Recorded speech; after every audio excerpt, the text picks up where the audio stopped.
The wind came early that October. It rolled across the Minnesota prairie like something alive, something hungry, bending the tall grass flat and carrying the first real bite of cold down from the north. The sky had turned the color of iron. The clouds moved fast and low, and every man in the settlement looked up at that sky, then looked at his unfinished walls and started working faster. Every man except one. And it wasn't a man at all.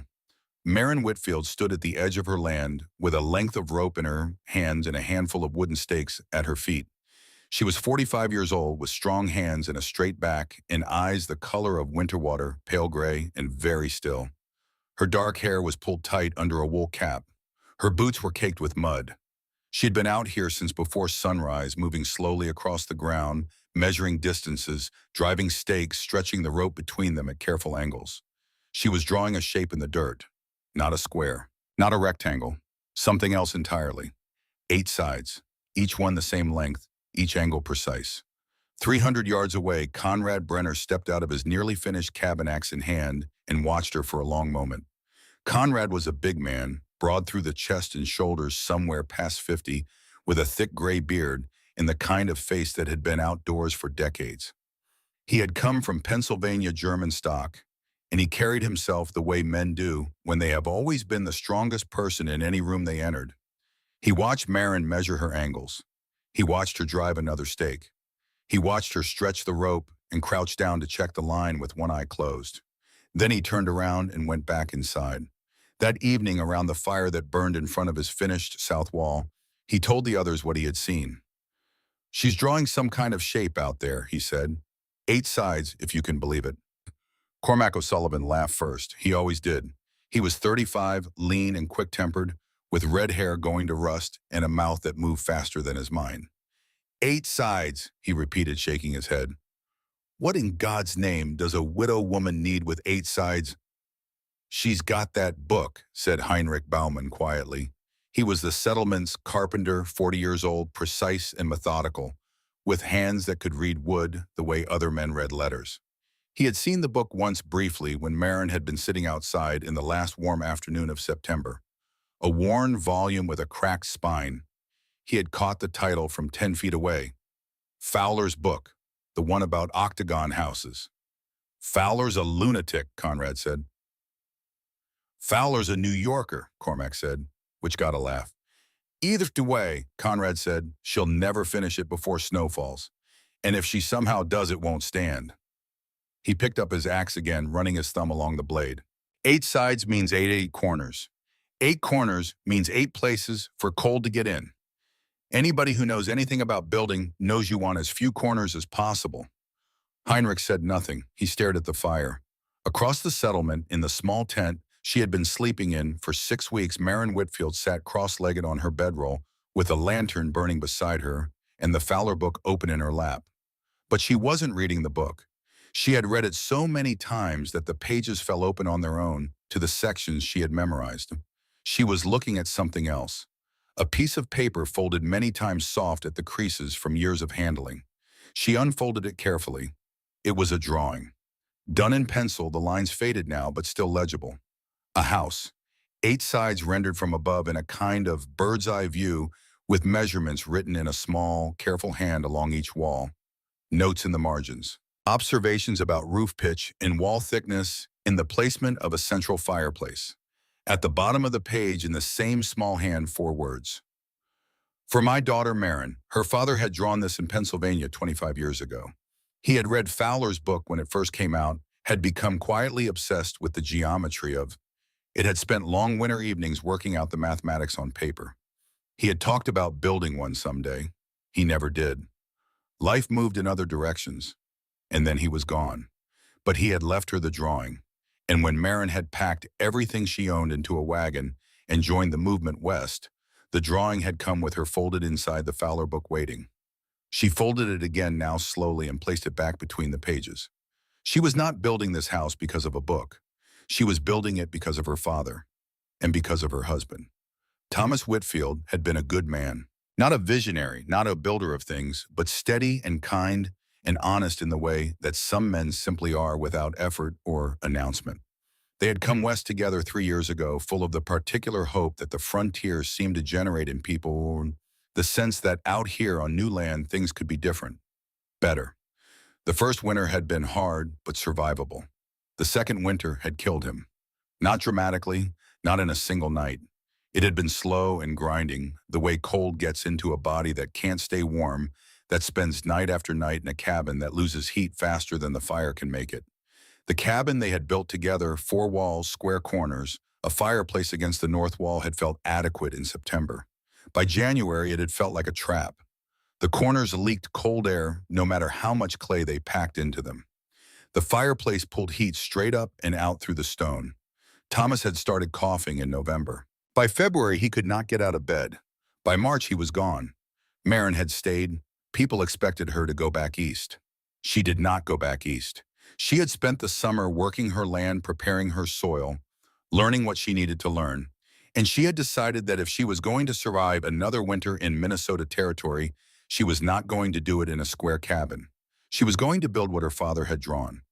The work began on the 2nd of October.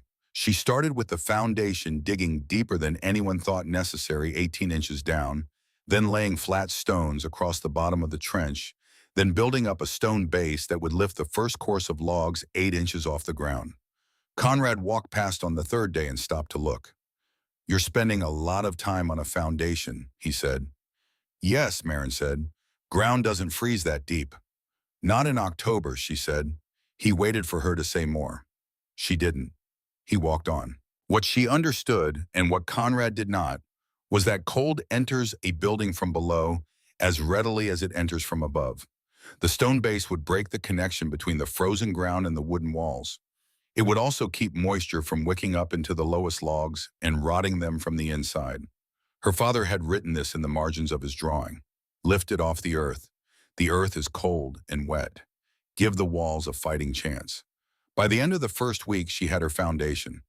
By the middle of the second week, she had her first course of logs laid, 12-inch timber, cut from the dense stand of oak that ran along the creek bed 1/2 mile east. The logs were heavy. Moving them alone was slow work. She used a system of ropes and rollers that her father had shown her as a child, working each log into position inch by inch. Heinrich Baumann came by on a Tuesday afternoon and watched her work a log into position with her rope system. He stood with his arms crossed, head tilted slightly, watching the mechanics of it. "That'll work," he said finally with the tone of a man granting an unexpected compliment.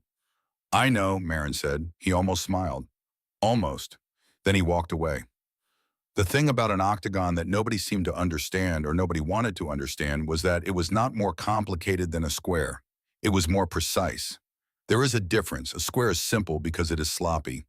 You can be slightly off on your angles, and it won't matter much. An octagon demands that each of its 8 sides be exactly the same length, and each of its 8 interior angles be exactly 135 degrees. If you are even slightly wrong, the errors compound as you work your way around the shape, and by the time you close the 8th wall into the first, you have a problem that no amount of chinking will fix. Maren was not sloppy. She had learned geometry from her father, who had learned it from his father, who had been a surveyor in the old country. She could calculate angles in her head. She kept a small notebook in her coat pocket and worked out each measurement before she cut a single log. When she laid a new course, she checked every angle with a wooden protractor she had made herself.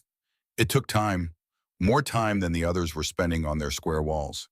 But every joint was tight. Every angle was true. Across the settlement, the square cabins rose quickly and with considerable communal enthusiasm. Conrad organized what he called Raising Days mornings, where the men gathered at one cabin or another and worked together hauling logs, fitting corners, laying roofs. There was a social pleasure in it, the satisfaction of visible progress made fast and loud with laughter and argument and the good feeling of shared labor. No one organized a raising day for Maren. She did not ask for one. On the 17th of October, Conrad's cabin was finished. He threw open the door and invited everyone inside, and there was warmth and something that might have been cider, and the general feeling of a battle half won. Cormac's cabin went up 4 days later, rough but standing. Heinrich finished his at the end of the month, the best-built square cabin in the settlement, perfectly joined and tightly chinked, a craftsman's work from foundation to ridge. And still Maren worked alone. She was halfway up her second course of logs when the first snow came light flurries on the 1st of November, gone by noon. She looked up at the flakes, brushed them off her coat, and kept working.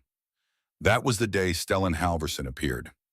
He had been in the settlement since August, living alone at its eastern edge, in a low, well-built structure that most people hadn't paid much attention to. He was old, or looked old, the way men who have worked outdoors their whole lives look older than they are.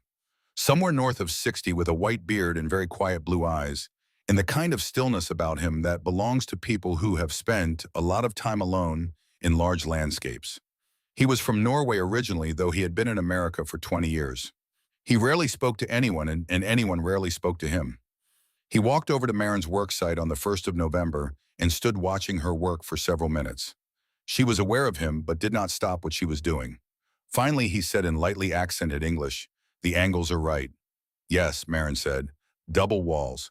Yes, 4 inches between, packed with sawdust and clay." He was quiet for a moment. "Your father was a builder." She stopped and looked at him. "How did you know that?" He nodded at her rope system, at her protractor, at the way she was holding her axe, not like someone who had been taught to use tools, but like someone who had grown up with them in her hands. "The way you work," he said.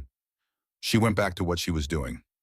The next morning, when she came out of her tent before dawn, there was something on the ground in front of her, a small wooden box. Inside it, a set of angle gauges, precision, made the kind you could buy in a good hardware store in Philadelphia or Boston, but that had no business being on the Minnesota frontier. Brass fittings, perfect calibration. There was no note. There didn't need to be. She used them that same morning. They were better than her wooden protractor by a significant measure. With them, she could check each angle to within half a degree. The work went faster after that, but the weather was also moving faster. The second week of November brought a sustained cold that settled over the valley like a weight. Not a blizzard yet, but the kind of deep, dry cold that announces itself as a preview, a reminder of what is coming, and a suggestion that you should be afraid. The temperature at dawn was hovering around 10 degrees. By noon, it might reach 25. At night, it dropped below zero. In this cold, the inadequacies of the square cabins began to make themselves felt quietly and persistently. Conrad added another log to his fire and noticed that the far corner of his main room was still cold enough that his breath misted there. He packed more clay into the corner joints, and it helped a little. He figured it would be enough. Cormac, who had built his cabin walls with 6-inch pine because 6-inch pine was faster to work with than 12-inch oak, found that his walls were conducting cold almost as readily as they were blocking it. He kept his fire large and consumed his wood faster than he had planned. He told himself he had enough wood. He had been very confident about his woodpile in October. He was less confident now. Heinrich sat in his perfectly constructed cabin and ran calculations. His wood consumption was reasonable. His walls were tight. His corners were, he checked them carefully, showing some cold infiltration, but manageable. He was a craftsman who had built well, and he permitted himself the professional satisfaction of knowing that his work was sound. And yet, the corners. He had known for years in an abstract way that corners were thermal weak points in any structure. You pack them tight, you minimize them, you accepted a certain amount of heat loss as an unavoidable engineering reality. But sitting in his cabin in this early November cold, feeling the specific quality of the chill that emanated from each of his 4 corners, not a draft, exactly, more like a radiation of cold, a presence, he found himself thinking about it more carefully than he ever had. 4 corners in a square, each one a place where 2 walls met at 90 degrees and created a pocket of air that the fire's heat could never quite reach. He thought about Marin's 8-sided frame, which he had inspected twice now with a professional eye and found structurally sound. He thought about the fact that she had 8 corners, which should mean 8 thermal weak points. Then he thought about the geometry more carefully and realized that the angles were different. At 135 degrees each, an octagon's corners were far less acute than a square's 90-degree corners. The cold pockets would be shallower, less severe. He didn't tell anyone what he was thinking. Meanwhile, Marin was building her roof. The roof of an octagon is the most technically demanding part of the structure. 8 sides meeting at a central peak, each panel of equal size, each rafter running at the same compound angle. It requires calculation. It requires patience. It requires, above all, the willingness to go slowly when everything in the environment is demanding that you go fast. The temperature had dropped to 5 below on the night of November 10th. Marin worked by lamplight, fitting her first roof rafters, breathing clouds of vapor in the frozen air. Her hands were cold inside her gloves. Her feet were cold inside her boots. But the joints were right, and the angles were right, and she kept working. Conrad walked past on his way to check his woodpile and saw the lamplight through the unfinished roof frame. He stopped. The structure was further along than he had expected. He could see the shape of it clearly in the lamp glow. The 8 walls even, and solid, the beginnings of the 8-panel roof rising toward a central peak. Despite himself, he felt a flicker of something that was not quite admiration, but was adjacent to it. Then he looked at the sky, at the heavy gray nothing of it, and he thought about the storm that was coming.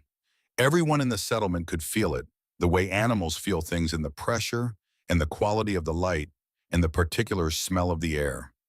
It was coming soon. Days, not weeks. She won't finish it in time, he thought. He went back to his cabin. What Conrad did not know, what none of them knew, was what Marin understood about why she could not afford to fail. She had not simply lost a husband to the cold, she had watched him lose himself to it. She had watched a man who was fundamentally warm, generous and kind, in ways that the frontier tended to grind out of people, become quiet, and then quieter still, as the cold worked on him through those inadequate walls night after night, wearing him down, the way water wears stone. She had held his hand in February and felt how cold it was, even inside their cabin, even 3 feet from the fire, and she had known then that the cold was winning. She had promised herself in the months after Thomas died that she would understand why. Not just accept it, understand it. She had read everything she could find. She had asked questions of everyone who would answer them. She had written to her father's old surveyor friends in Pennsylvania. And slowly over the course of that first summer loan, she had assembled the answer. The shape was wrong. Everything else, the wood, the chinking, the fireplace placement, those things mattered. But the fundamental problem was the shape. Square buildings leaked heat from their corners. The fireplaces built against exterior walls sent warmth outside instead of cycling it through the room. The geometry of a square was the geometry of loss. Her father had understood this. Fowler had written about it. And now she was going to prove it. On the 12th of November, she fitted her last wall logs. On the 13th, she completed the double wall cavity and packed it tight with sawdust, dried grass, and clay, 4 inches of insulation that no one else in the settlement had thought to include. On the 14th, working through the afternoon and into the dark, she fitted her last roof rafter and laid the first of her roof boards. Her central fireplace, positioned at the geometric center of the octagon, surrounded by stone with a short chimney that kept heat in the room, rather than pulling it up and out, she had completed the previous week. It was the heart of the design. From the center, heat would radiate outward in all 8 directions, equally reaching every wall before it had traveled more than 10 feet. No corner would be cold, no wall would be unwarmed. The last nail went in sometime past midnight on November 14th. Marin stood back in the darkness and looked at what she had built. It was not beautiful in the way a thing made for beauty is beautiful. It was beautiful in the way a well-made tool is beautiful in the absolute fitness of its form for its function. It stood solid and symmetrical, 8 walls rising evenly to the 8-panel roof, the whole structure sitting high on its stone foundation, lifted above the frozen ground, sealed against the wind. She went inside and lit the fireplace. The warmth when it came was different from any warmth she had felt in a building before. It came from the center and moved outward in a circle, even and steady, without the hot front, cold back imbalance of a fireplace built against a wall. She stood in the middle of the room and turned slowly, holding her hands out, and the temperature was the same in every direction. Her father's drawing was right. She took it out of the Fowler book and looked at it in the firelight. The pencil lines, the small, careful measurements, the note in the margins, the 4 words at the bottom. For my daughter Marin. I built it, Papa, she said quietly to the empty room. Outside, the wind picked up. The next morning before dawn, the first true storm of the season rolled in from the northwest. 8 inches of snow by noon. The temperature fell 20 degrees in 4 hours. By nightfall, it was 20 below zero, and the winter that would define the settlement and separate those who had built wisely from those who had built quickly had finally fully arrived. In his cabin, Conrad Brenner fed logs into his fireplace and felt the cold crawling in through the corners. In his cabin, Cormac O'Sullivan wrapped himself in 2 blankets and burned wood at a rate that made him genuinely afraid. In his cabin, Heinrich Baumann sat in the best square-built home in Minnesota Territory and watched his breath mist in the corners of the room he had built with his own hands. And in the Octagon at the edge of the settlement, Marin Whitfield sat by a bed of glowing coals, not a roaring fire, just coals, just the quiet, steady heart of a well-designed system, and read her book in a room that was 25 degrees warmer than the air outside. She did not feel triumphant. She felt grateful. She felt her father in the room with her, in the angles of the walls, in the curve of heat, moving from the center outward in the 8 sides that held the cold completely at bay. She pulled her coat closer out of habit, realized she didn't need it, and set it aside. Then she turned a page. The wind hit the 8 walls of her octagon and broke apart, finding no flat surface large enough to push against, no corner deep enough to exploit. The snow slid from her angled roof instead of piling heavy. The insulated double walls held the warmth inside as surely as cupped hands hold water. Outside, winter was doing what winter does on the Minnesota prairie, reminding everything alive how small it is, how fragile, how dependent on good decisions made in better weather. Inside, the octagon held. 3 weeks later, Conrad Brenner would stand in the doorway of that same building with his hat in his hands and cold radiating off his coat, and he would say something he had never said to anyone in his 50 years of life. But that was 3 weeks away. For now, the storm was just beginning, and the woman who had built 8 sides sat reading in the only warm room in the valley, while outside the wind tried and failed to find a way in. The storm did not leave. That was the thing nobody had prepared for. A single bad night, a single hard freeze, those were things you endured and recovered from. You burned extra wood, you stayed close to the fire, you woke up stiff and cold, and then the sun came out and the temperature climbed back to something manageable, and you went on with your day.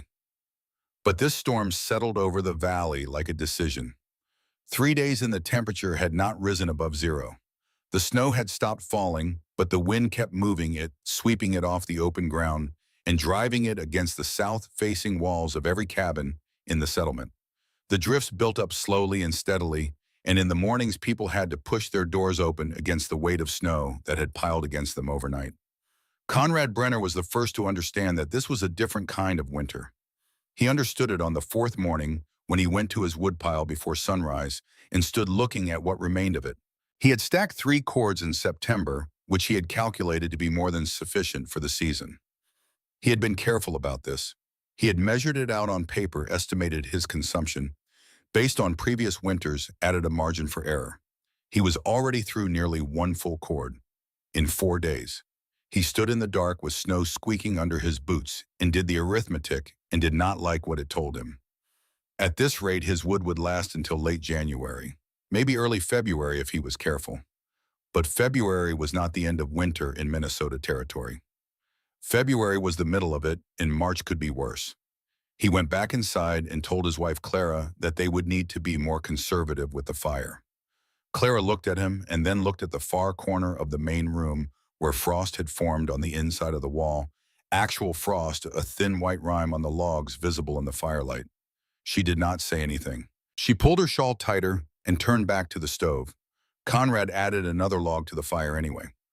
Cormac O'Sullivan's situation was worse, and he knew it, and the knowing of it was making him angry in the way that fear makes certain men angry loudly and at the wrong targets. His 6-inch pine walls were doing almost nothing against the sustained cold. He could press his palm flat against the interior wall surface and feel the cold radiating through it like a slow bleed.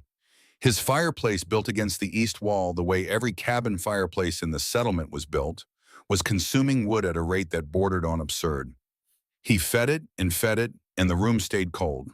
His wife Nora had taken to sleeping with their 2 children between her and the wall, using their body heat as a supplement to the fire's warmth. She didn't complain. Nora O'Sullivan was not a woman who complained. But on the 5th morning, she coughed when she woke up, and it was the kind of cough that in February had been Thomas Whitfield's first symptom. Cormac heard that cough and felt something cold that had nothing to do with the temperature. He went outside and split wood for 2 hours, working so hard that he sweated through his coat, and when he came back, the temperature in the cabin had barely changed. Heinrich Baumann, meanwhile, was doing what Heinrich Baumann always did when confronted with a problem he did not understand. He was measuring. He had a thermometer, a good 1 mercury in glass, accurate to within a degree. He had placed it in various locations around his cabin over the preceding days and recorded the temperatures in his work journal. The results had been disturbing him in a precise technical way that he found almost more unsettling than simple cold would have been. The center of the room, 31 degrees. 2 feet from the fireplace, 44 degrees. Against the south wall, 28 degrees. In the northeast corner, 19 degrees. 19 degrees. Inside a cabin with a fire burning. In a corner that he had packed with clay and checked 3 times. 19 degrees, which was cold enough to freeze water, cold enough to damage fingers, cold enough to make a sleeping person dangerously cold if they happened to be lying against that wall. He stared at his numbers. He understood what they were telling him, and what they were telling him was that his best work, the most precise, most carefully constructed cabin he had ever built, had a fundamental flaw that no amount of craftsmanship could correct. The flaw was not in his execution. The flaw was in the geometry. 90-degree corners concentrated cold, not because of any failure of construction, because of mathematics. The angle created a pocket that heat which rises and circulates could not efficiently reach. You could pack the corner tight. You could insulate it perfectly. The physics of the situation would still win. He closed his journal and sat very still for a long time. Then he put on his coat and walked to the edge of the settlement, to the spot where Marin Whitfield's Octagon stood, and he stood outside it in the snow and looked at it. No smoke from the chimney. He stared at that for a while. It was late afternoon and the light was going gray and thin. Every other chimney in the settlement was pushing thick white smoke into the cold air. Marin's chimney showed nothing but the faintest shimmer of rising heat, so little combustion, so little fuel being consumed that the exhaust was nearly invisible. He did not knock on the door. Not yet. He went home and looked at his numbers again. The 7th day of the storm brought the deepest cold yet. By midnight of November 21st, the temperature had dropped to 27 below zero. The kind of cold that was not a sensation but a fact, a physical law that operated on everything without exception. Wood contracted and cracked in it. Metal became dangerous to touch. Animals did not survive the night in the open. In Conrad's cabin, the fire burned all night and the temperature inside never climbed above 34 degrees. Conrad sat awake feeding it, watching his woodpile shrink, feeling the cold press against the walls like something patient and methodical looking for the weakness it knew was there. In Cormac's cabin, Nora's cough had deepened. She insisted it was nothing. Cormac could hear it through the wall when he went to the woodpile before dawn, and the sound of it followed him back inside and sat with him by the fire. Their wood situation had become critical. He had less than a cord remaining, and the calendar said November. He had not slept properly in 4 days. He kept the fire at maximum burn, and still he woke up with numb feet. He was afraid, genuinely and deeply afraid. And it was the kind of fear that had no outlet, because there was nothing to fight and nowhere to go. The cold was everywhere and it did not negotiate. On the morning of the 22nd, he stepped outside to get wood and looked across the settlement at Marin's Octagon. Still no smoke, or almost none. A thread of it barely there. He stood in the bitter cold for a long moment, his breath coming in rapid white clouds, his hands going numb inside his gloves. He thought about Thomas Whitfield, who had died in a cabin not unlike his own. He thought about Nora's cough. He thought about his children sleeping between their mother and the wall. He picked up his wood and went back inside. He did not go to Marin's door. Not yet. There was still too much pride in the way. Pride is a powerful insulator, almost as good as sawdust and clay packed between double walls. It keeps certain kinds of cold out very effectively. But it is not infinite, and when it finally fails, it fails completely. Conrad Brenner's pride failed on the morning of December 3rd. He had been awake since 2 in the morning, feeding the fire, watching the frost creep across his interior walls despite his best efforts. Clara was asleep behind him, wrapped in every blanket they owned. He could see her breath in the air above the blankets. The temperature in the far corner of the room, he had started checking it obsessively. The way you probe a sore tooth, was 12 degrees. 12 degrees inside, with a full fire burning. He went outside just after sunrise to get more wood and happened to look across the settlement toward Marin's cabin. In the flat gray light of early December, with the snow bright and the air perfectly still, he could see her chimney clearly. No smoke, not even the faint shimmer of the previous days. Nothing. The chimney was cold. Conrad Brenner was not a man with a large imagination, but even he could picture what that meant. The fire out, the room temperature dropping, a woman alone. He set down his wood and started walking. The snow was knee-deep between his cabin and hers. He pushed through it without slowing his boots, breaking through the crust, with each step his breath coming hard in the cold. By the time he reached her door, he was breathing fast, and there was something in his chest that might have been anxiety, and might have been guilt, and might have been both. He knocked. The pause before the door opened was not long, perhaps 4 seconds. But in those 4 seconds, Conrad Brenner stood in the 20 below air and felt the specific unpleasant experience of a man who is about to discover that he has been wrong about something important. The door opened. Maren Whitfield stood in the doorway wearing a wool shirt and canvas work pants and no coat. Her feet were in wool socks, not boots. She was holding a book in one hand with her finger keeping the place. She looked at Conrad with her pale gray eyes and waited. He looked past her into the cabin. The air that came out through the open door was warm. Not the aggressive wood smoke heavy warmth of a cabin with an overstoked fire, but a steady, even settled warmth, the kind of warmth that a room achieves when it has been comfortably warm for a long time. The kind of warmth that means the walls are holding it. In the center of the room, in the stone hearth at the heart of the octagon, there was no fire. There was a bed of coals, low orange-red, banked down to minimal combustion, enough to maintain. Not roaring, not struggling, just quietly doing the job. Conrad's mouth opened. Nothing came out. "Your fire," he finally managed. "Is it out?" "Burning low," Maren said. "I don't need much more than that." He stared at the coal bed. He thought about his own fire, which he had been feeding since 2 in the morning. He thought about his wood pile. He thought about the 12 degrees in his far corner. "May I come in?" he asked. It was not a tone he used often. Quiet, almost humble. Maren stepped back and held the door. He walked in. The warmth closed around him like something physical. He stopped 2 steps inside and just stood there for a moment, feeling it, the extraordinary sensation of a room that was actually warm, not fighting the cold warm, but genuinely, completely, evenly warm.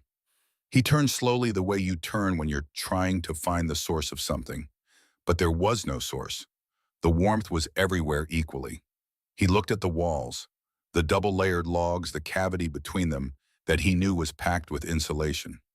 He looked at the roof, the 8 panels meeting cleanly at the center peak, no gaps, no settling.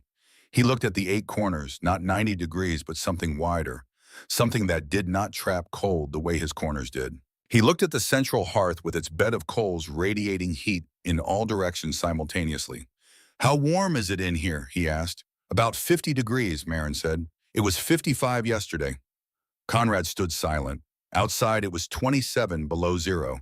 Inside this room, it was 50 degrees. That was a difference of 77 degrees, maintained by a bed of coals. He thought about his own cabin, 34 degrees, with a full fire burning. He thought about the 12-degree corner.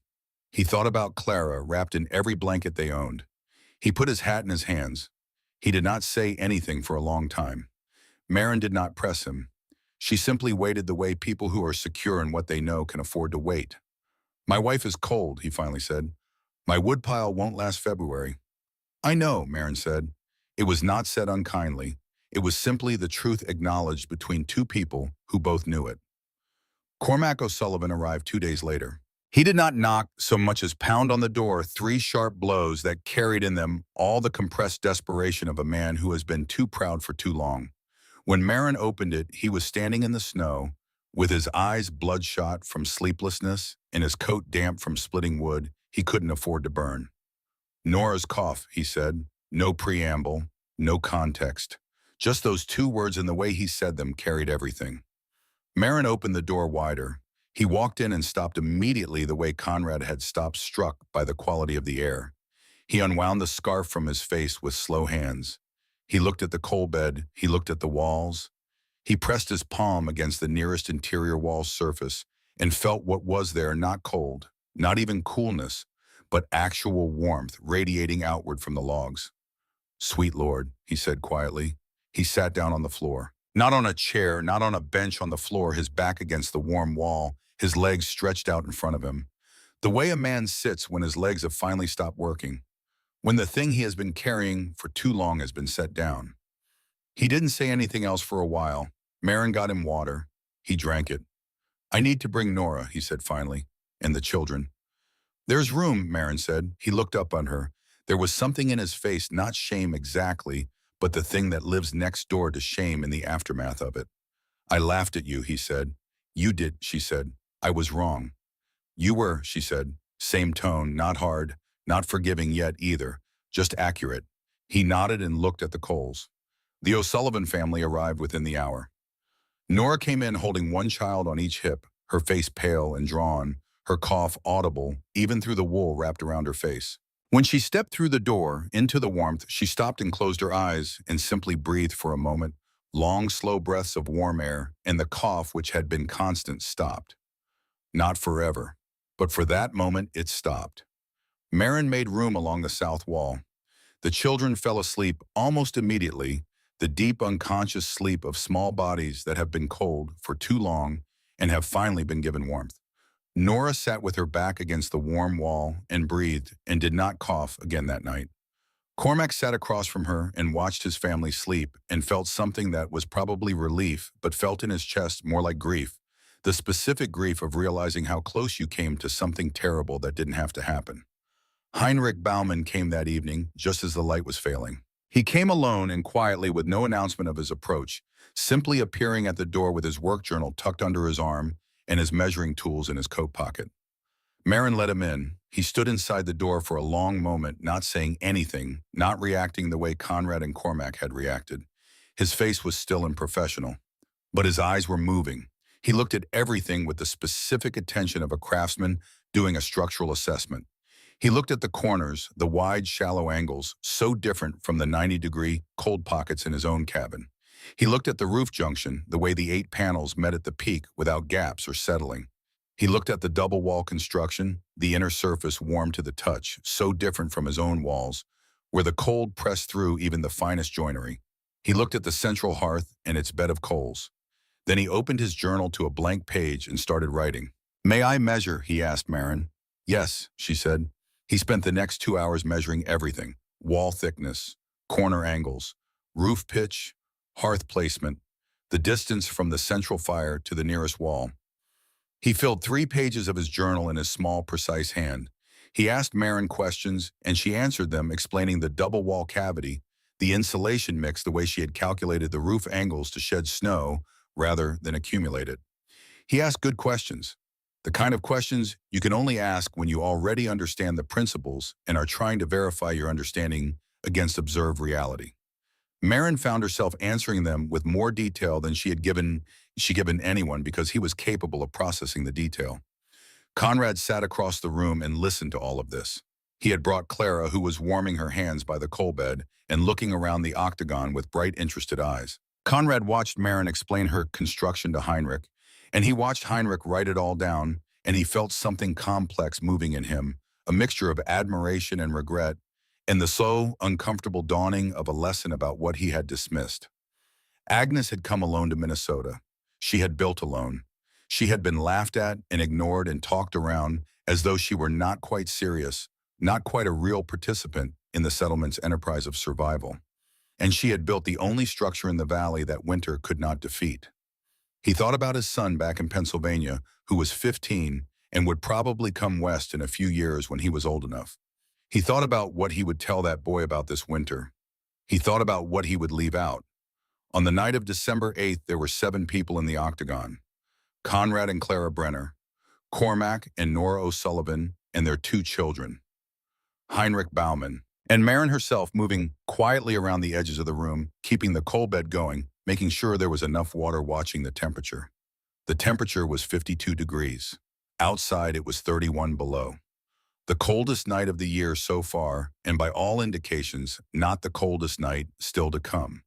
The wind had returned and was driving snow against the north and west walls with a sound like thrown sand, a constant dry hiss that you could hear if the room was quiet. In the Octagon, it was not quiet. There were two children, and children are not quiet even when they are supposed to be sleeping. There was the murmur of adult conversation. There was the occasional shift and pop of the coal bed and the soft sound of wind that the walls turned aside before it could find purchase. Marin sat in the corner nearest the east wall, the widest corner in any building she had ever been in. Wide enough that it was barely a corner at all, just a gentle turn in the wall, and looked around at the people in her home. She had not planned for this. She had built the Octagon for herself, for her own survival, to prove something to herself that she had needed to prove since February of the year Thomas died. The fact that it had become a shelter for the people who had laughed at her was not something she had engineered. It was simply what had happened because it was the only warm place, and cold strips away pride the way it strips away everything else down to the simple animal need for warmth. She did not feel vindicated. She felt something quieter than that.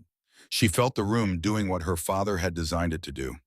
Stellan Halverson appeared at the door on December 9th, out of the dark and cold snow on his shoulders and his white beard. He looked at the room, the 7 people, the coal bed, the warm walls, and nodded once as if something he had expected had come to pass.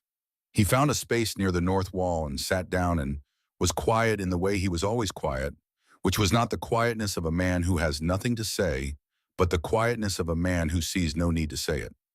Later, when the others were sleeping, he sat across the coal bed from Marin, and they were quiet together for a while. "Your father's design," he said finally.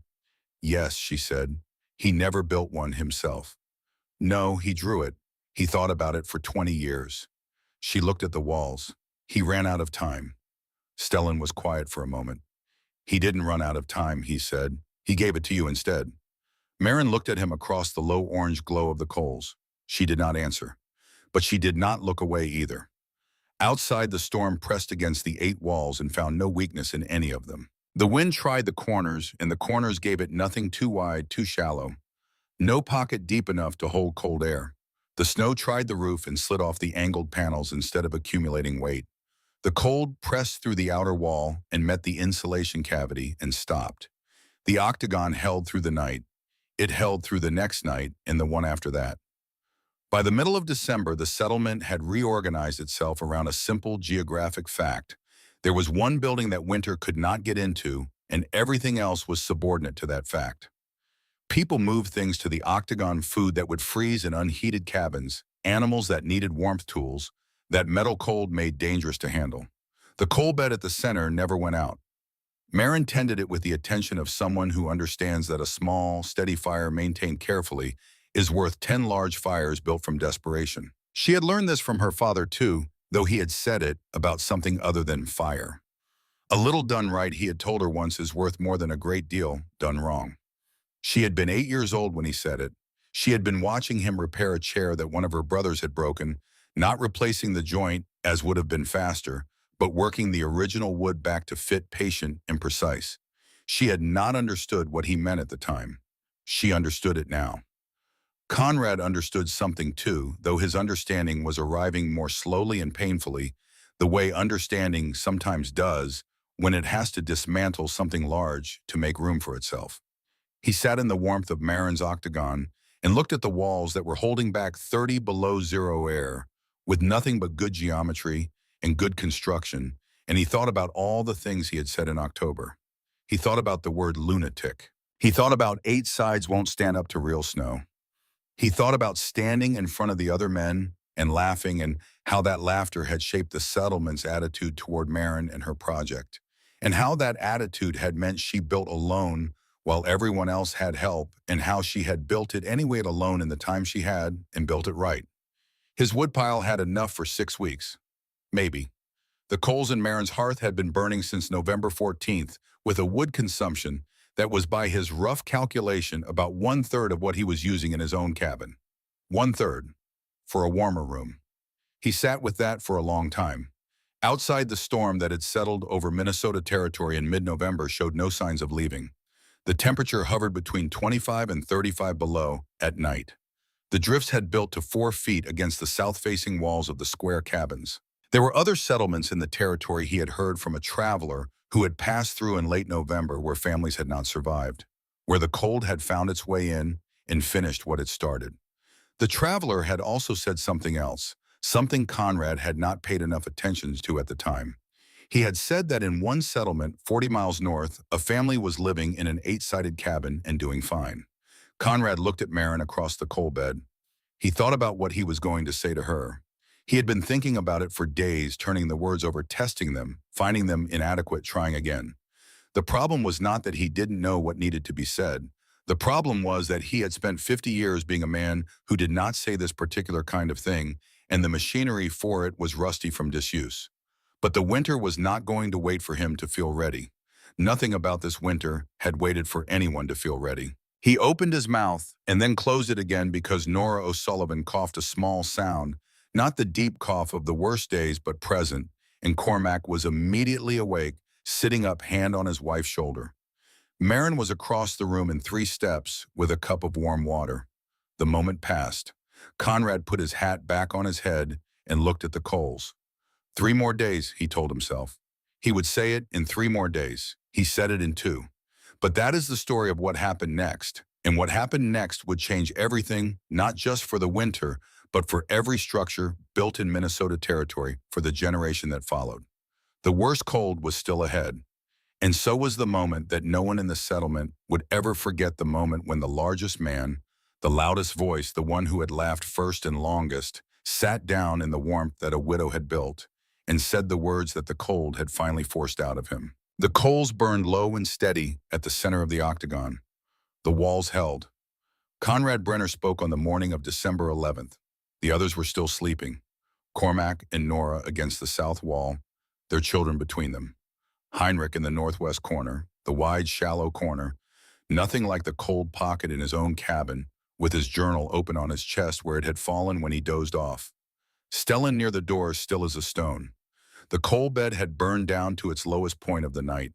Marin was adding small pieces of oak to build it back up, working quietly, not wanting to wake anyone. She heard Conrad shift behind her and turned. He was sitting upright, his big hands on his knees, his hat in his hands, the way a man holds his hat when he is about to say something that costs him. He looked at her directly. "I need to say something," he said. His voice was low-pitched, not to wake the others. "And I need to say it now before I talk myself out of it again." Marin set down the piece of oak she was holding and waited. Conrad looked at his hat for a moment, then back at her. "My wife could have died," he said. "My children could have died, not because of the weather, because I built fast instead of building right." He paused. "And because I spent the whole of October making sure nobody took you seriously. Making sure the other men thought your design was foolish. I did that deliberately." Another pause, longer this time. "I was afraid of what it would mean if a woman alone built a better house than mine." The room was very quiet. The coal bed ticked softly. "You laughed at me," Marin said. "I did. You told people I was unstable after Thomas died." Conrad's jaw tightened. "Yes. I know you did," she said. "3 people told me." He held her gaze. He did not look away, though it was clearly costing him something to stay in that gaze. "I'm sorry," he said. "For all of it, the laughing and the rest of it." He glanced at Clara, still sleeping against the wall. "She doesn't know about the things I said. She'd be ashamed of me." "She'd be right to be," Marin said. It was not cruel. It was simply exactly true, in the way that Marin Whitfield said true things without decoration, without softening, but also without heat. She was not angry at Conrad Brenner in this moment. She had moved through the anger months ago alone in her tent in September and had come out the other side of it into something cooler and more useful. She picked up the piece of oak and placed it carefully on the coals.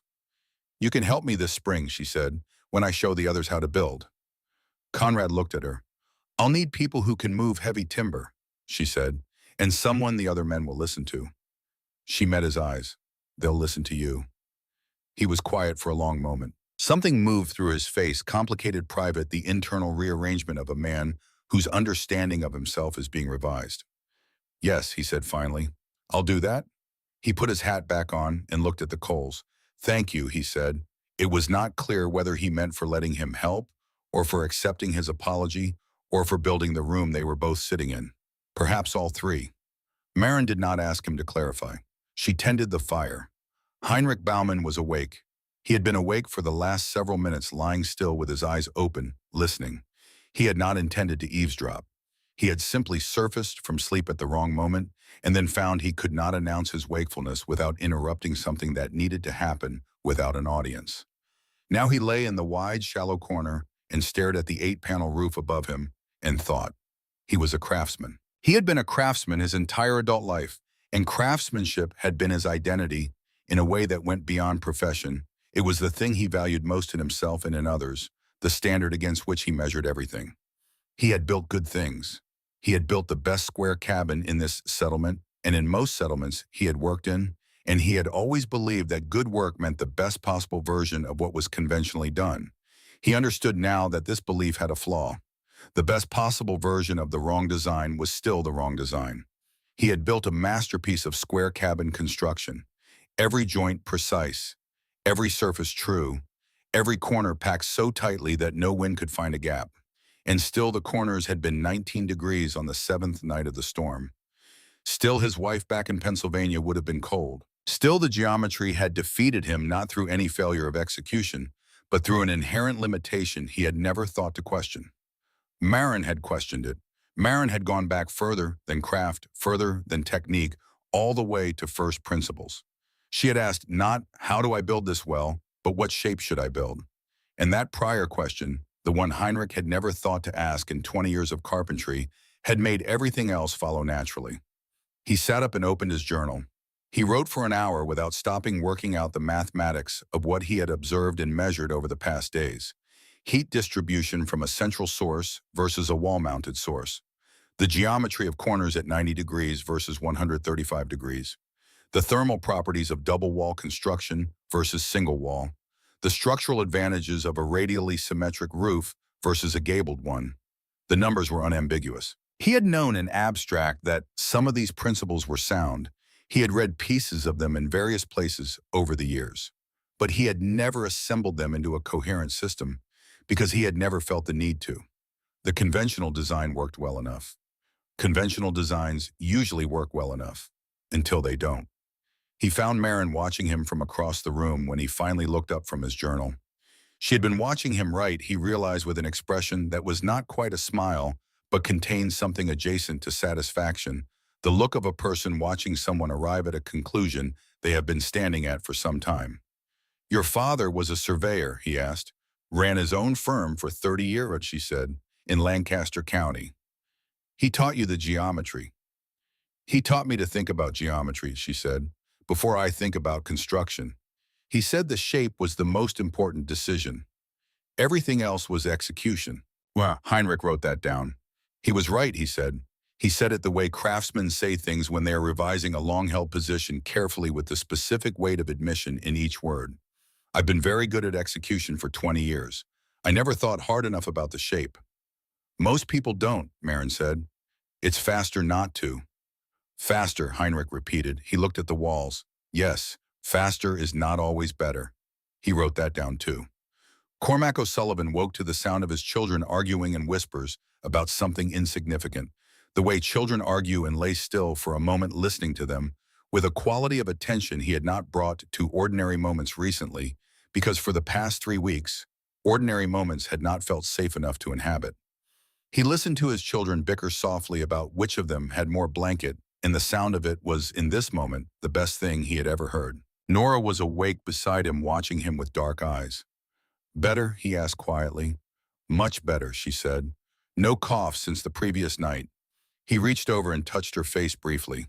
Then he sat up and looked around the Octagon at Conrad near the coal bed at Heinrich, with his journal at Stellan motionless near the door at Marin, moving quietly between the fire and the water pot on the small iron stove she had set against the east wall. He had spent a long time in this room now. Long enough to stop being amazed by the warmth and start paying attention to how it worked. He was not a builder the way Heinrich was a builder, or the way Marin's father had apparently been a builder. But he was observant, and he had been watching. The heat moved from the center outward in a slow, even circulation. It did not stratify the way heat did in his own cabin, where the top third of the room was warm, and the bottom third was cold enough to freeze water. It moved. It kept moving, reaching the walls, warming them, bouncing back, cycling through the room continuously. The warm walls radiated back into the space. The insulation cavity held the warmth inside instead of letting it bleed through. The wide corners gave the circulation nowhere to stagnate. It was, he realized, a system, not just a building. A system that managed heat the way a good mill manages water, directing it, conserving it, making it work rather than letting it escape.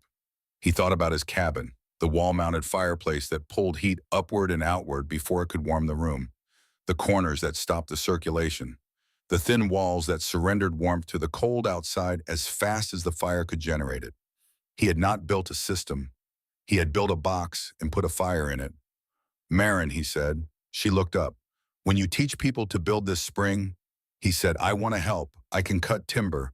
I'm not much for the angles, but I can follow direction." She looked at him for a moment. "You can learn the angles," she said. He considered that. "Yes," he said, "I suppose I can." Nora smiled at him from the blankets. He caught her expression and understood it, the slight widening of her eyes that meant, "There you go, that wasn't so hard." He looked away before she could see him smile back.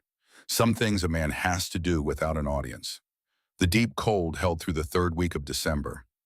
The temperature touched 35 below on December 17th, which was the coldest single reading in the settlement's short history, and which drove the last of the holdouts, two bachelor farmers named Aldous Croft and Jem Whitaker, who had been managing in their respective square cabins, with grim determination to Marin's door. They came together, which was somehow both more dignified and less so than coming alone. Marin let them in without comment. By December 18th, there were 9 people living in the Octagon. The building, designed for one, held them without crowding, in the way that well-designed spaces hold people by using geometry rather than fighting it. The central coal bed warmed everyone equally. The wide corners gave each person a space that felt private without being cold. The ceiling rising to the central peak gave the room a sense of volume that made the 9-person occupation feel less like emergency refuge and more like deliberate gathering. Stellan Halverson said nothing, as was his custom, but he had begun to do small things that mattered.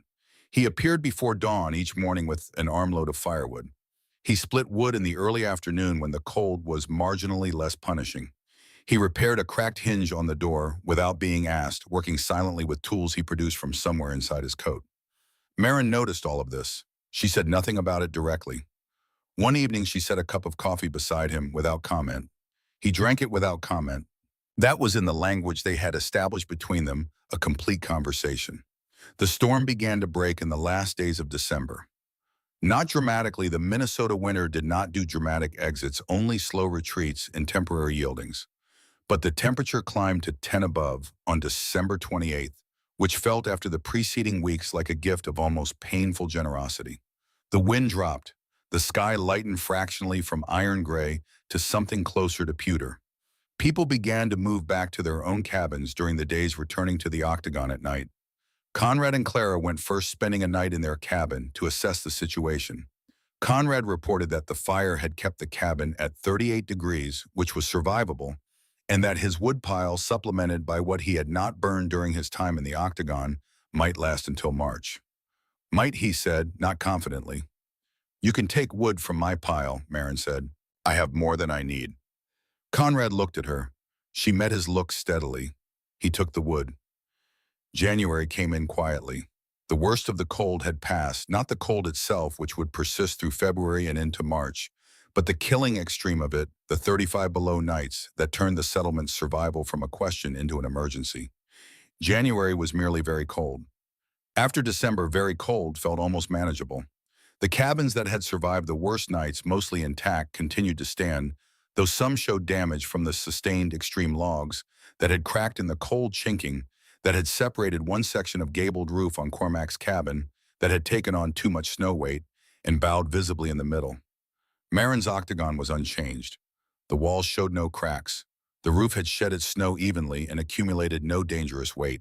The foundation sat exactly as she had oiled it, dry and level, unaffected by the frost heaving that had lifted one corner of Aldous Croft's cabin 2 inches off the ground. Heinrich visited the Octagon on January 4th with his measuring tools and spent an afternoon doing what he described to Marin as verification measurements. "Verifying what?" she asked. "That it's still exactly what it was in November," he said, "before the worst cold." He measured for 3 hours. His conclusion recorded in his journal in the precise hand he used for results he wanted to remember accurately. No measurable change in any dimension. No settling, no shifting, no thermal damage to any joint. The structure performed exactly as designed under conditions that damaged every other building in the settlement. He showed Marin what he had written. She read it and handed the journal back. "My father would have wanted to know that," she said. "What was his name?" Heinrich asked. "Wilhelm Hofer," she said. "He was from the Palatinate originally, came to Pennsylvania in 1821. Heinrich wrote the name in his journal on the page with the verification measurements. He did not explain why. Marin understood anyway. The man deserved to be in the record. February arrived and the settlement had changed in ways that were visible, even in the snow. 3 of the square cabins had been partially abandoned, their owners sleeping elsewhere and returning only to tend livestock. 2 had developed structural problems that would require significant work in the spring. 1, a small single-room structure that had belonged to Jem Whitaker's original claim, had collapsed under a snow load in late January, when Jem was at the Octagon, the gabled roof giving way at midnight without warning. In the morning, Jem stood looking at the wreckage and was quiet for a very long time. "Could have been inside," he said finally. "Yes," Conrad said beside him. They stood in the snow and looked at the collapsed structure and did not say anything else for a while. Heinrich, who had come to assess the damage, crouched beside the broken roof structure and examined the failure point. The problem was not the wood quality or the construction. The problem was the geometry. The gabled roof's flat central section had collected snow in a way that an 8-paneled pitched roof would not. The accumulated weight had found the weakest point in the structure and exploited it. He made notes. "Can it be rebuilt?" Jem asked him. "The lumber can be salvaged," Heinrich said. "Most of it, in the spring." He stood up. "But I wouldn't build it the same way twice." Jem looked at him. "When we rebuild," Heinrich said, "we're going to do it right." March came the way March comes on the Minnesota prairie, reluctantly in installments, with frequent returns to conditions you thought were behind you. A warm week followed by a week of heavy snow. Temperatures above freezing, some afternoons back below zero by midnight. The particular cruelty of a season that shows you what's coming and then takes it back repeatedly, testing whether you have enough left to be patient. The settlement had enough left. The Chinook winds arrived on March 15th. Real warmth, southwestern. Warmth, the kind that doesn't apologize or hedge. The temperature reached 40 degrees by noon. The snow on the south-facing slopes turned dark and wet. The creek, which had been locked since November, could be heard moving under its ice. People came outside and stood in the warmth with their faces turned up to it, blinking, recalibrating. Children ran. Dogs barked at nothing. Someone laughed at something that wasn't particularly funny, just because laughing felt good again after months of conserving everything. Marin stood outside her Octagon in the March sun and looked at what the winter had left. The square cabins stood in various states of damage. Conrad's was structurally sound, but had lost a section of chinking on the north wall. Cormac's had the bowed roof section that would need to be rebuilt before next winter. Aldiscroft's cabin had the lifted corner, which would require lifting the structure and resetting the foundation stone. Jem Whitaker's cabin was a pile of salvageable lumber. Her Octagon stood as if the winter had not happened. Clean roof, straight walls, level foundation. The door opened and closed, true. The interior, she went inside and checked, was dry with no moisture damage, no frost staining on the walls, no cracked chinking anywhere. She stood in the center of the room over the hearth where the coal bed had burned for 4 months. She could feel her father here still. In the angles and the geometry, in the warmth that remained in the walls even with the fire out. She unfolded his drawing. She had looked at it many times over the winter, but she looked at it differently now. In October, it had been a plan, a goal, something to work toward. In November, it had been a test. In December and January, it had been proof. Now in March, standing in the structure that her father had drawn 25 years ago in a house in Pennsylvania and never lived to build it, was something else. It was a conversation. Across 25 years, in the full width of a country and the boundary between the living and the dead. Her father had thought something important and had drawn it on paper and had given it to her with 4 words, and she had carried it west and carried it through a winter that had killed weaker designs, and here she was standing in the answer. The pencil lines on the drawing were faded now, softer than they had been, as if the paper were slowly absorbing them. but the measurements were still legible. The margins notes were still clear, and the 4 words at the bottom for my daughter Marin were as sharp as the day he had written them. She folded it carefully and put it in the inside pocket of her coat close to her chest. She went outside to start the work of spring. Heinrich Baumann had not waited for spring to begin planning. His journal by March had grown to twice its original thickness, with inserted pages, sketches, calculations, revised calculations, and what amounted to a complete manual for octagonal construction, adapted for the specific conditions of Minnesota territory. He brought it to Marin on the 20th of March and set it on the table in her octagon. "I want to show you what I have," he said. She sat across from him, and they went through it together, page by page, the measurements and the mathematics and the construction sequences he had worked out over the winter months. He had taken everything she had shown him and everything he had observed and added to it his own 20 years of construction knowledge, producing something that was more complete than either source alone. There were things he had gotten wrong. Marin corrected them. There were things he had extended beyond what she had shown him, applications and variations. She had not thought of efficiencies he had found by working through the mathematics carefully. She acknowledged these. They worked through it for 4 hours. When they finished, Heinrich closed the journal and looked at it for a moment. "This needs to go further than this settlement," he said. "Yes," Marin said. "There are settlements in Dakota Territory, Iowa. I know builders in 4 counties. He looked up. "They're all building square cabins. They don't know what they're doing wrong." "They'll need to see it to believe it," Marin said. "Then I'll build one for them to see," he said. "In every settlement where they'll let me." He paused. "If you'll check my work." Marin considered this. "Show me your foundation calculations," she said. He opened the journal to the correct page. She studied it for several minutes, made 2 corrections in her own handwriting in the margin, pushed it back across to him. He looked at the corrections and nodded slowly.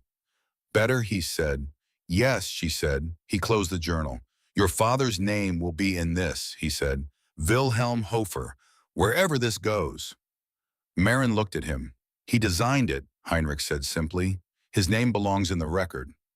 She was quiet for a moment. "Thank you," she said. It was not a small thing, and they both knew it. The foundation for Heinrich's own new building went down on the 1st of April. He had decided on 10 sides a decagon, working out the mathematics over the winter and concluding that the additional sides would improve heat circulation further, while remaining achievable with standard timber lengths. Conrad helped him cut the angled logs following Heinrich's specifications with careful attention. Cormac hauled foundation stones from the creek bed, his shoulder under each one, working hard in the April cold. Marin came on the 3rd day to check the foundation angles. She walked the perimeter with her brass angle gauges, Stellan's angle gauges, which she had kept checking each of the 10 corners. 8 of them were exact. 2 were off by less than a degree. "Here," she said, marking the stakes with a piece of charcoal. "And here." Heinrich reset both stakes without comment, checked them again, looked at her. "Better," she said. He permitted himself a small, controlled expression of satisfaction, which from Heinrich Baumann was approximately equivalent to another man's celebration. "You could have been a carpenter," he said. "My father was a surveyor," she said. "That's better." He looked at her with something approaching amusement. "Why better do carpenters build what's in front of them?" she said. "Surveyors build what isn't there yet." He thought about that. "Your father said that." "I did," she said. She picked up her gauge bag and moved to the next corner.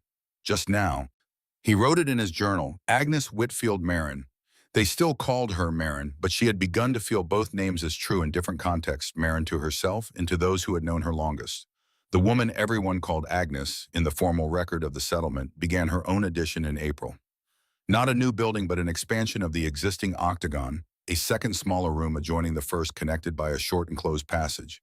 It would serve as a workshop in winters, a place where she could work with tools without losing heat from the main room every time she opened a door. She designed it herself, working from first principles, as her father had taught her. Not copying the original Octagon, but thinking through the problem, fresh with everything the winter had taught her. Stellan came to help with the heavy timber, as she had known he would. They worked together on a Wednesday in mid-April, moving a 16-foot oak log into position with ropes and a system of levers, neither of them speaking except to coordinate the immediate physical work. The log was heavy, and the leverage was precise, and there was no room for inattention. When it was seated, Marin walked the length of it, checking the level. "Good," she said. Stellan looked at it, then at her. Your father's design, he said. Not a question. He said it the way he had said it in December, sitting by the coal bed at midnight. With weight. Mine now, she said. He was quiet for a moment.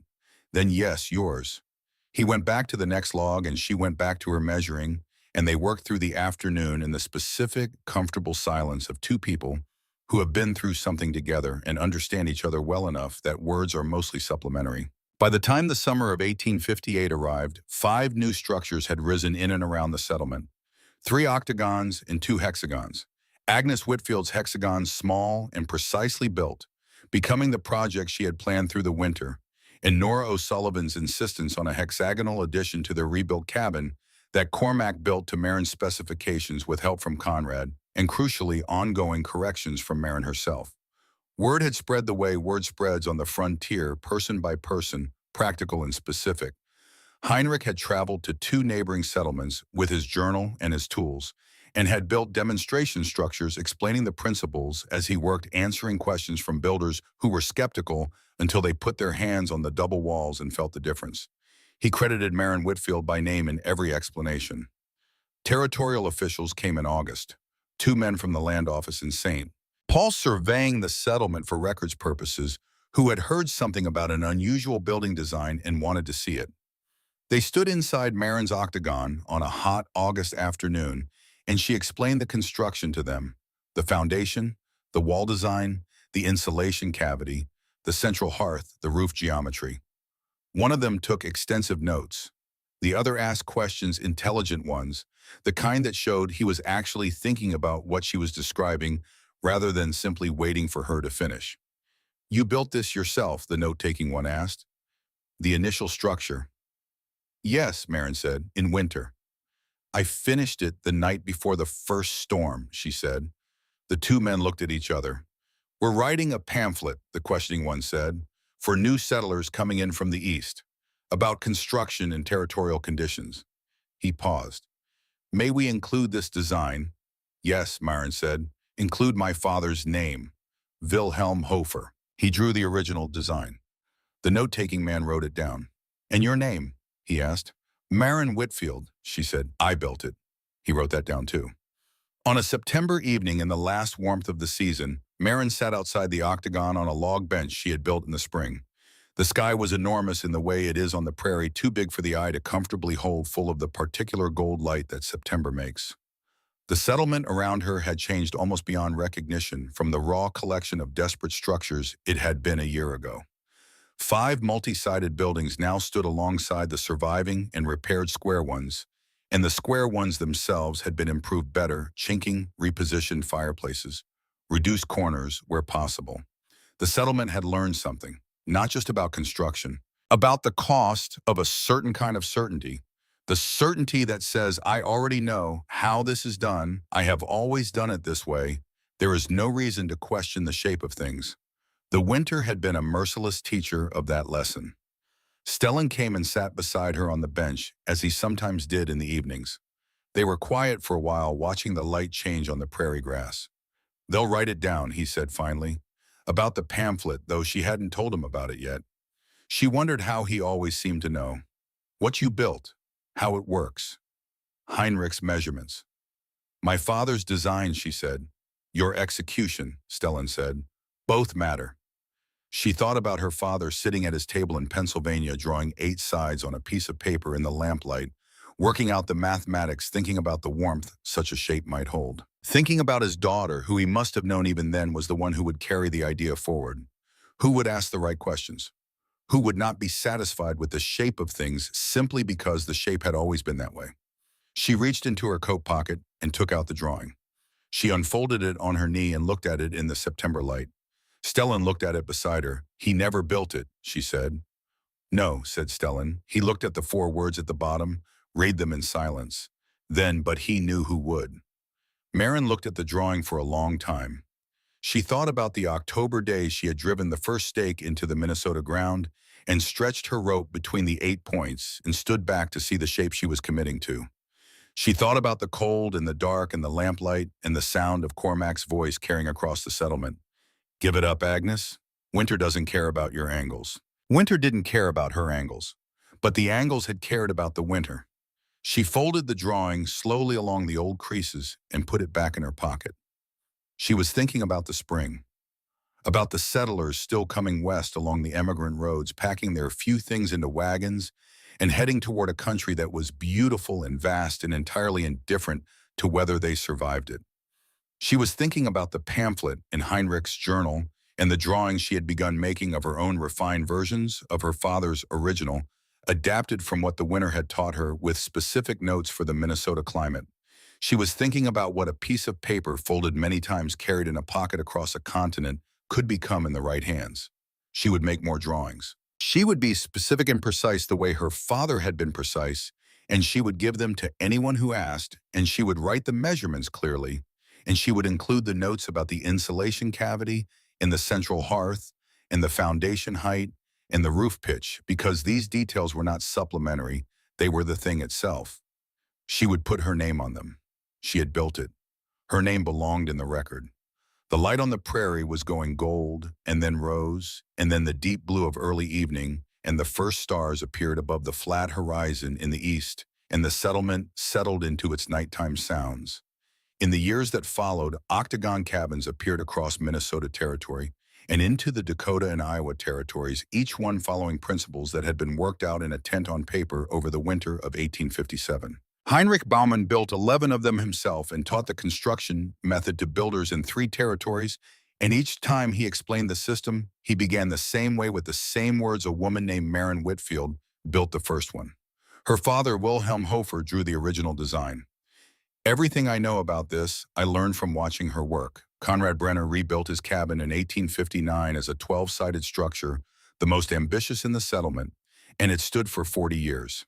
He was the first to tell the story to newcomers, the full story, including his own part in it, the laughing and the rest. He told it without softening. He believed in the years after that winter that the most useful thing he could do with what had happened was to tell it accurately, including the parts that did not reflect well on him, so that other people would not make the same mistakes for the same reasons. Cormac O'Sullivan became a careful builder. He was never precise the way Heinrich was precise, never mathematical the way Maren was mathematical. But he was thorough, and he thought about shapes before he thought about speed, and he never again built a wall without asking himself first whether the corner angles were right. Nora O'Sullivan's cough went away in the spring and did not come back, and Maren Whitfield stayed on her land and built what she needed and taught what she knew, and put her father's name and her own name on the drawings she made, and the drawings traveled east and west and north and south, finding their way into the hands of people who needed them, people who were about to face their first Minnesota winter and didn't know yet what shape their survival would need to take. She had not set out to change anything. She had set out to stay warm, to survive, to build the thing her father had drawn and given to her with 4 words and a faith that she had spent her adult life trying to be worthy of. She had built 8 sides. 8 sides had held, and what she built outlasted the winter, and the winter after that, and every winter that followed, carrying in its geometry the quiet, patient knowledge of a man who had thought carefully about warmth, and a woman who had built what he imagined alone in the cold while the world told her to stop. They had laughed at the widow who drew shapes in the dirt. They stopped laughing the moment winter came, and they never forgot the woman who built 8 sides.